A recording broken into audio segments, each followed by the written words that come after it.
Swn i'n awgrymu fod profiadau eglwysu Cristnogol yn debyg iawn i'r olygfa, dwi mor gyfarwydd â hi fel gogleddwr, sef yr olygfa yn Eryri, lle mae gennych chi'r mynyddoedd, a chadernid y mynyddoedd ac wedyn y dyffrynoedd.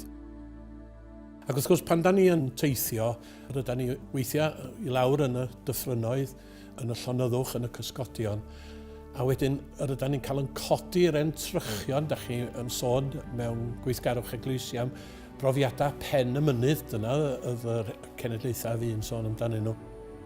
A mae'r rhan o'r profiad yn rhan o fywyd eglwys. Mae rhai yn mynd i fod ar y copa, mae rhai yn mynd i fod yn y dyffryn. A hynny sydd yn galluogi eglwysi wedyn i fedru cyd ymdeimlo â'i gilydd. Lle mae yna brofiadau cyfeithog mewn un eglwys, wrach fod hynny yn gysur ac yn nerth i eglwys arall, neu lle mae syniadau'n dod i un eglwys, mae wedyn yn medru rhannu nhw a'i hawgrymu nhw i eglwys arall.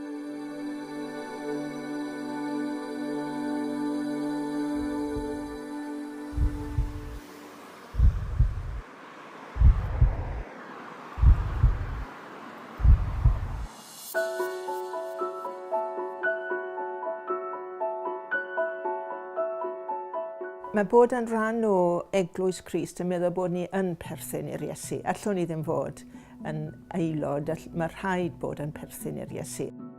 I ni gyd yn Cristnogion, i ni gyd yn ddilynwyr i Iesu Crist, i ni'n credu yn yw. Ac pan i ni'n dod i drafod gyda'n gilydd, beth i ni'n sylweddoli yw cymaint sydd gyda ni'n gyffredin. A bod beth sydd gyda ni'n gyffredin yn bwysig i ni, bod ni'n dangos yn undod i'r byd, ond hefyd bod ni'n gallu dod i nabod yn gilydd yn well.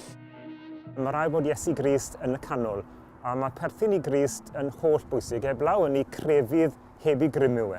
A dyw hwnnw ddim yn cyflawni dim, ond mae Iesu Grist fel menter yn bwysig i ni, a'n pwrpas ni yw gyflwyno fe i blant ieuenctid, ac mae'n hyfryd i weld plant yn ymateb i'r alwad ac yn derbyn Iesu Grist fel ffrind i'w bywyd. Yn y bôn, be da ni'n ceisio wneud wrth gwrs ydy dilyn yr hyn y mae Crist yn gofyn i ni wneud. Hynny yw y dylai Cristnogion bod yn un a bod yn un i bwrpas, sef y cael y byd i gredu. Mae'n rhan hanfodol o'n bywyd ni, a fwyaf ni'n dod i'n adnabod yr Iesu llawnach a gaiddetach i ni fel Cristnogion.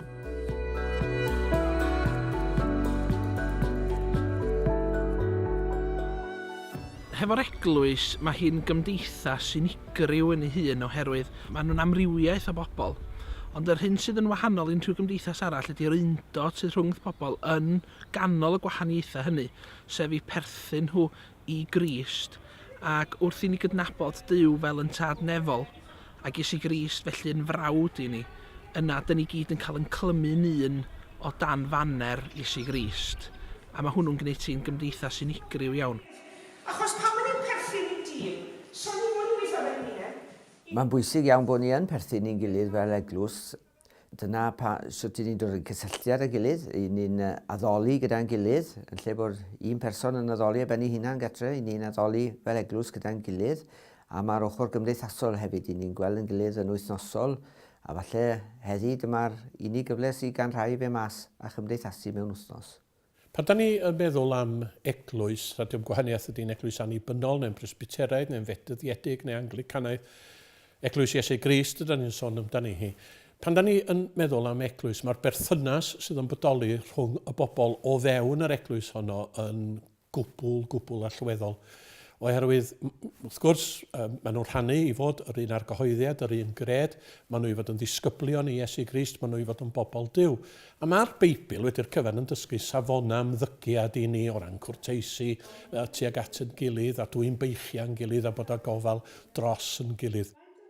Allwn ni ddim fod yn eglwys heb fod yn perthyn a'n gilydd. Fe sy'n byw yn Harrow am rai blynyddoedd, ac oedd Cymru Cymraeg yn dod o bellter i oedfa Gymraeg. A mae hynny'n digwydd i ran helaeth ym Mhen y Bont. Mae pobl yn trafeilu milltirodd oherwydd nawr dyma'r unig capel Cymraeg yn y cylch. Dwi'n hoff o addoli yn y Gymraeg. Dyna beth sy'n dod yn naturiol i fi. A mae llawer un yn trefeili. A mae'n bwysig bod ni'n dod ynghyd, perthyn i'n gilydd fel cymdeithas Cymraeg yma ym Mhen y Bont. Y neges bwysig sydd gyda'r eglwysi i'r gymdeithas o'n cwmpas yw neges o gymod, neges o gariad, neges o dderbyn pobl ta beth yw eu cefndir nhw, neges o fod gyda'n gilydd wedi'n rwymo gan gariad Crist.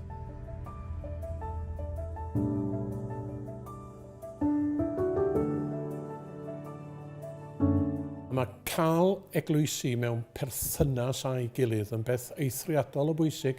A mae yna ddau reswm am hynny, bod eglwysi yn medru gofalu am ei gilydd, a bod eglwysi pan maen nhw'n gweithio hefo'i gilydd yn medru cyflawni llawer iawn mwy na maen nhw ar eu pennau hunain.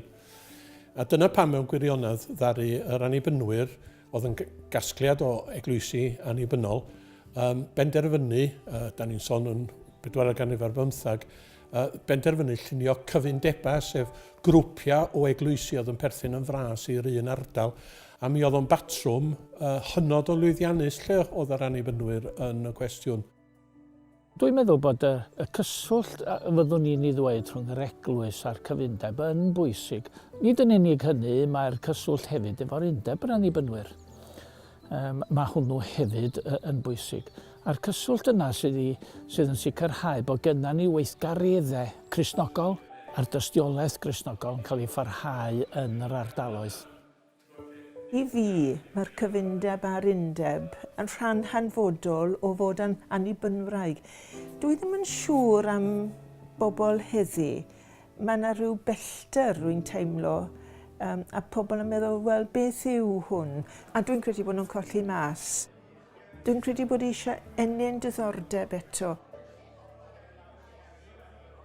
O ran Cyfundeb a chwr chwarter, dwi'n meddwl bod o'n andros o bwysig oherwydd mae'n hawdd i ni feddwl o fewn yn heglwys fach ni yn bod ni'n hunan, a mae hynny'n gallu bod yn bryder i bobl ac yn her i bobl. Ond yr hyn sydd yn gryfder i gwrdd chwarter a Chyfundeb ydy'n bod ni'n dod at yn gilydd a sylwi bod ni'n rhan o deulu ehangach. Ac mai ond yn lleol, mae'r teulu hwnnw'n cael ei ddangos mewn cwrdd chwarter, Cyfundeb Meirionydd ac Eglwysi Meirionydd. Dyn ni'n dod at yn gilydd yn yn hamrywiaeth o ran sefyllfa, cefndir ag ati, i rannu, i drafod, i galonogi'n gilydd ac i obeithio'n gilydd, ac i gydweithio hefo'n gilydd wrth gryfhau'r dystiolaeth yn lleol. Y ffordd da ni wedi elwa di trwy ymwneud â'r Cyfundeb. Hwna di'r prif beth ydw i'n meddwl. Mae'r Cyfundeb hefyd wedi rhoi mwy nag ydyn ni yn rhoi iddyn nhw, dwi'n teimlo. A mae hynny'n wir am eglwysi lleol. Mae llawer iawn o bobl dweud, dwi'n cael dim byd o peth ar peth. Wel, nid felly dylen ni edrych ni faint ydyn ni rhoi iddyn nhw, hwnna sydd yn bwysig. Pan mae gennych chi dair lefel o weithgarwch fel sydd gan yr annibynwyr yng Nghymru, sef yr eglwysi lleol, y cyfundebau mewn ardaloedd a'r Undeb yn genedlaethol. Y ffordd maen nhw ymeithrin perthynas a'i gilydd ydy yn y lle cyntaf bod yn y cyfarfodydd yr Eglwys, cyfarfodydd y Cyfundeb neu cyfarfodydd yr Undeb. Mae presenoldeb pobl yn y digwyddiadau sydd yn cael eu cynnal yn eithriadol o bwysig, oherwydd dim ond felly maen nhw'n dod i nabod i gilydd, dim ond felly maen nhw'n medru rhannu syniadau, a dim ond felly maen nhw'n medru clywed barn i gilydd. Ac os ydym ni'n sôn am hybu gweithgarwch Cristnogol ar unrhyw lefel yng Nghymru, da ni angen cymaint o drafodaeth a cymaint o farn a fedrwn ni gael.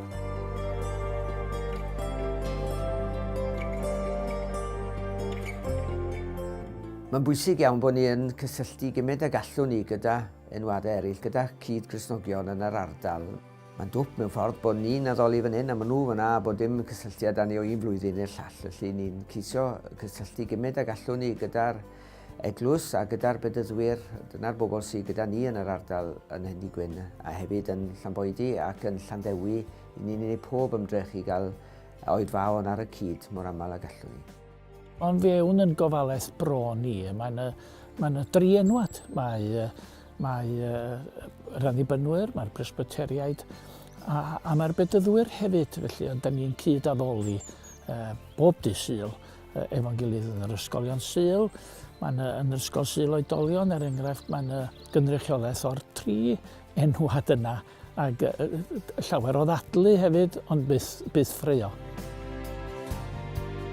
Un o'r bethau digwyddodd yma cyn y Nadolig, fe wnaethon ni y ddrama, stori'r Nadolig. Daeth pobl o eglwysi eraill hefyd, eglwysi Saesneg I iaith yma ym Mhen y Bont.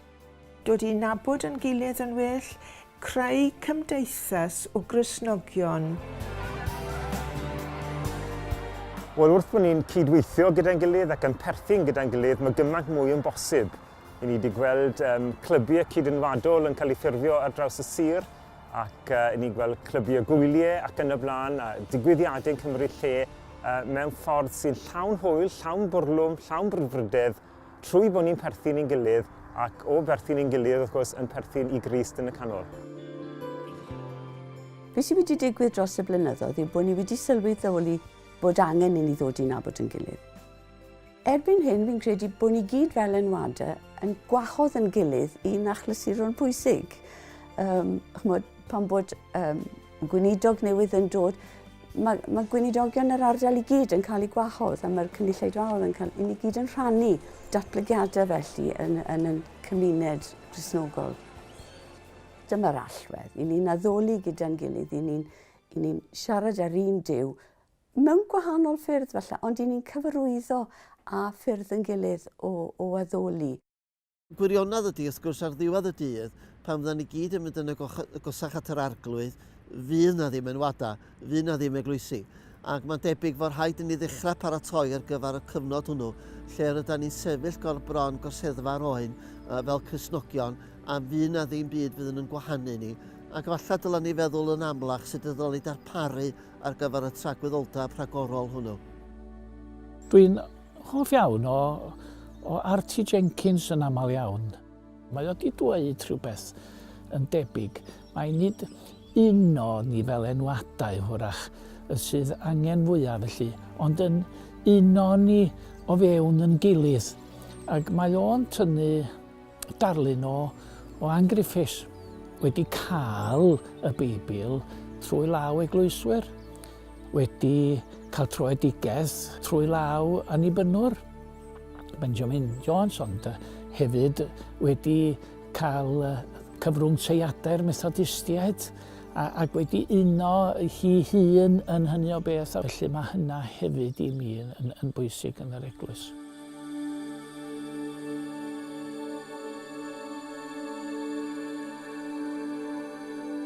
Rhaid I ni beidio meddwl, os buo na adag pryd yr oedd eglwysi Cristnogol yn cael eu clywed jyst am bod nhw'n bodoli, mae'r cyfnod hwnnw drosodd. Erbyn hyn, mae rhaid ni sylweddoli bod eglwysi Cristnogol yn gorfod haeddu cael eu gwrando. Felly mae rhaid I ni, fel cymunedau ysbrydol Cristnogol, felly fel eglwysi, fod yn weithredol yn cymuned yn dangos gofal dros yn cymuned, cymryd diddordeb y mywyd yn cymuned, cymryd rhan yng ngweithgareddau'n cymuned, fel bod y gymuned wedyn yn sylweddoli, mae'r rhain yn malu amdana ni, maen nhw'n rhan ohona ni, maen nhw yn plith ni. Felly pan mae'r eglwys wedyn yn deud rhywbeth o ran I chenhadaeth neu o ran rhyw ddigwyddiadau ac yn y blaen, bod y gymuned leol wedyn yn codi chlustia. Felly nid ymbellhau oddi wrth yn cymuned leol dylan ni wneud byth, ond bod yn rhan ohoni hi. Dwi'n credu bod eisiau I ni enyn diddordeb yn y pethau Cymraeg, os mae pethau fel Merched y Wawr yn cyfarfod, ond y gair poblogaidd ar hyn o bryd wrth gwrs yw hyb. Fe ddylai fe fod yn hyb Cymraeg, rhywle enyn diddordeb trwy'r iaith Gymraeg, ond i'r bethau Cristnogol yn elfennol. Mae'n bwysig iawn bod y capel yn rhan o'r gymuned a bod yna gymdeithas dda a phawb yn dod ymlaen da'i gilydd. A mae'r ysgol leol yn bwysig iawn, rwy'n siŵr, I bob capel, bod gyda nhw gysylltiadau os o gwbl yn bosib gyda ysgol leol. Mae da ni ysgol Sul, hyd at 15 yn yr ysgol Sul, a maen nhw gyd yn dod o'r un ysgol leol yn Hendi Gwyn. Lledu mas y tyfe. Mae rhywun yn gweud, mae hwn yn mynd i'r ysgol Sul, falle a i'r ysgol Sul. Yr hyn da ni'n credu'n gytun ydy bod Crist yn caru'r byd yn angerddol. Mae Crist yn caru Cymru a'i chymunedau hi. A beth sy'n rhaid i ni wneud ydy dod â Cristnogion at ei gilydd o fewn i gyswllt y byd y mae Crist yn ei garu. Mae Crist nid yn unig yn caru'r Eglwys, mae o'n caru'r byd. Ac yn gwaith ni ysmynwch chi ydy dod â'r cyfanrwydd yna o'r newydd yn genhadol ac yn berthnasol ac yn fyw ac yn hapus ac yn ffres i'r genedl Gymreig sydd yn datblygu ohoni hi. Pan fi'n meddwl am perthyn i'n gilydd yn yr Eglwys, dwi'n meddwl am berthyn ar draws ffiniau cenedlaethol ac ati. Ges i'r fraint 4 blynedd yn ôl i fynd i cynhadledd cymanfa Cyngor Eglwys i'r Byd yn Busan yn Corea. Ar rhyw ddwrnod, o'n i wedi dechrau eistedd ochr yn ochr ar y dyn yma, o'r aifft oedd e'n dod. Ac oedd yn esgob gyda un o'r eglwysi, yn yr eglwys Coptic yn yr aifft. Ac oedd e'n gofyn i fi beth oedd yn poeni ni fel eglwysi yng Nghymru ac o'n i'n dweud fel mai yma yng Nghymru.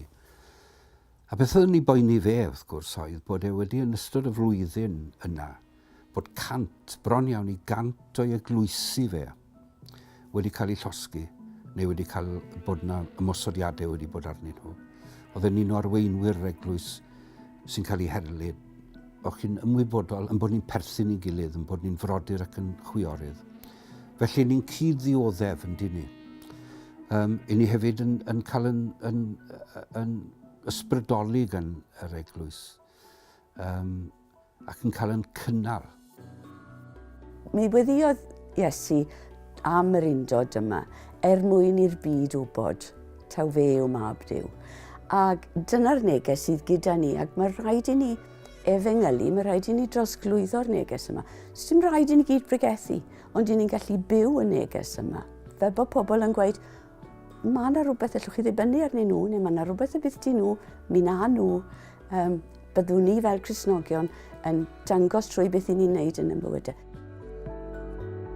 Y neges fawr sydd gyda ni yw'r neges yma o gymod, ac o dderbyn, ac o wybod bod maddeuant, ac o garu'n gilydd. Ac chymod, y dyfyniad drwch ar y Cristnogion, y ffordd maen nhw'n caru'i gilydd, dyna beth yw nod ni, dyna siwr dylen ni fod yn cael yn nabod.